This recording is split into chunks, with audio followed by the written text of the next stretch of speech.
Okwesi-6 ngenza le video ngiyayi-uploada uTikTok uyayisusa. I don't care anymore. I don't care. Sanibonani, ngiye ngizwe kuthiwa the truth shall set you free. So lalela mntu omnyama, this is uGeorge Steiner Jr. Abanye bazoyibuza ukuthi ubani uGeorge? Yazini, asiqale. In order for you to understand the story saGeorge, kumele sibuyele emuva. Once upon a time we had two little girls. Sizobabiza ngoMary noBetty. You see, uMary noBetty bavuka ekuseni with an idea yokuthi bazohamba bayophika ama-wildflowers. These are specific flowers athandwa umawabo. They wanted to make umawabo happy ngalelo suku, so they decided ukuthi bazophuma bahambe on an adventure e-Alkhulo to pick lama flowers. After doing all the house chores, uMary noBetty ran off beyemnyango, bafike bathatha ama-bicycles abo, they hopped onto their bicycles and off they went beyapi e-Alkhulo. Now remember, e-Alkhulo itholakala eSouth Carolina. It is a segregated area ekuhlala abantu abamnyama kuphela khona, but lama wildflowers lawa abawafunayo uMary noBetty atholakala khona kuphela.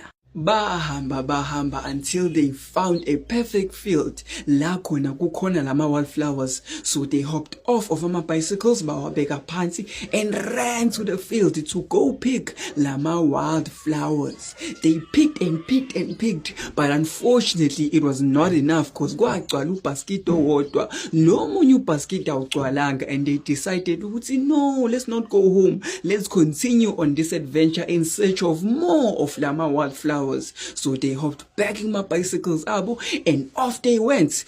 Like I said ekuqaleni, this is uGeorge Steiner Jr. Now our story is about to get complicated, so thula ulalele. Whilst they were riding in search of ama-wildflowers, bahlangana nomfana omncane on the side of the road elindele umngani wakhe. So they decided ukuma eceleni kwakhe and ask him ukuthi sifuna ama-wildflowers singawatholaphi. Luckily lo mfana grew up e-Alkhulo, uyayazi area, and so wabatshena ukuthi bazowatholaphi ama-wildflowers.